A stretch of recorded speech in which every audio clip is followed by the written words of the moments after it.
cute. That was cute. She used to be like, Professor. Usa. All right. What's up, everyone? I'm Selena Hill. I'm Krystal Garner, also known as KG. And I'm Jeroslyn Diva Johnson. And this is The Breakdown. These are the breaks. Okay, we're about to break down something really serious, ladies. The Big O. The Big O. The Big O. The Big O. Have you had... Obama? I voted for him. I did. No.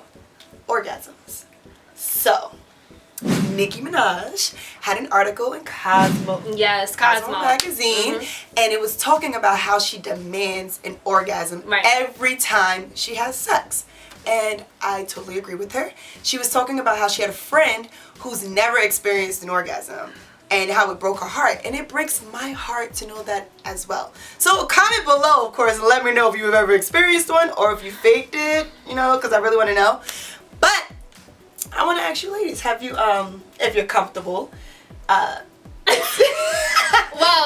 I do want to say, you know, kudos to Nicki Minaj for actually speaking about this issue. It's important. No, clap it up, because the thing is, from my perception of her, she's a man in general, and I don't think she lets anything fly by. So you best believe that if you're in the bedroom with her, you better come ace with your ace game on top. Literally. And I think that, no, so I mean, I'm not surprised that she said that. And I think that when she talked about the other girl, her friend who never had one, and she actually showed her how to do it, it made me think, why are some women so scared to really vocalize and talk about what they want in the bedroom? Why is that still taboo? Because a lot of women don't understand that these things occur. Now, to be honest, you know, in the beginning of my sexual life, I really didn't know. Yeah, you have no idea. You don't know what it is.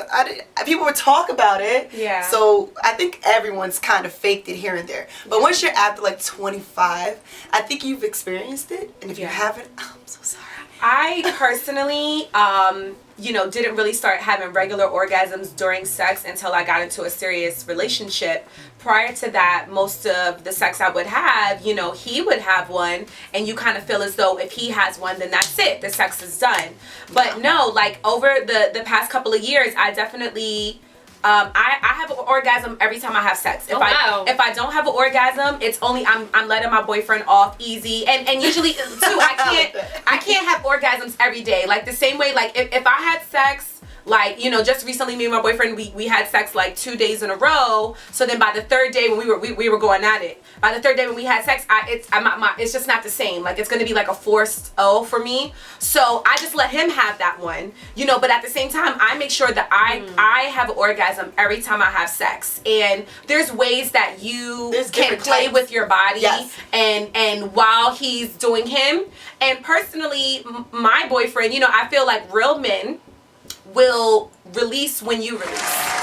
So if you're a man, because I was having this debate recently on Facebook, and some men felt when we were talking about this, women demanding orgasms every time they had sex, and a guy goes, and then women wonder why we call them hoes. Oh. If you're a man who has a problem with a woman demanding an orgasm every time she has sex, then it's probably because you don't know how to provide one. Oh, no, I mean, he's not a man. no, I agree to that point. And the thing is, for women, sex is very important in a relationship. I don't understand why guys or why certain people might only think that it's only important from a male perspective. Exactly. Like, that doesn't make sense. And after slut shame because she says I demand an orgasm, like I talked about it on my radio show, and someone called in and was like, why do women have to feel like they need to talk about this? This is taken away from the intimacy from relationships. And I'm like, why? I don't know. It's just every porno has to end with the money shot. Let's get out of here. Let's get out of here with that. So orgasms are very, very important. Women, we need to learn to love ourselves and find out what it is in our bodies, like, you know, that makes us excited and makes us, you know. I think more women should practice with masturbation. Yes, agree. If you need to first know how to satisfy yourself before you can expect someone else to. I recently spoke to a friend of mine who had never had an orgasm. I mean, I'm sorry. She had never masturbated before. And I told her, and I was like, you know what I did notice about this friend in particular was that she was very clingy in relationships and was like kind of really dependent on having that male figure. And maybe it's because you're not giving yourself little O's on the side. That's what you got. And so it's like you're fiending for some man to do that for you. Start to satisfy yourself, ladies, and I think that'll, you know, take away that urge for you chasing after some peen. I agree with that. Or you could just practice abstinence. Or not. Right? No, So, or not. no, But the thing is with abstinence, I think that women should take ownership of their sexuality. And whether that means having as much great sex as you want or saying that, you know what, I'm not going to put out this until I get something else in response. As long as you're taking ownership and you're comfortable with yourself, then I think that you'll be fine. Orgasms are healthy. Okay, so I just want to wrap it up with this one final note. There are different types of orgasms, and I can't really go into that because it's not that type of show. So you make sure you research that. But we want to know how you feel about this topic. We want to know if you've experienced this, if you faked it. Comment below. Okay, this is The Breakdown. Break it down.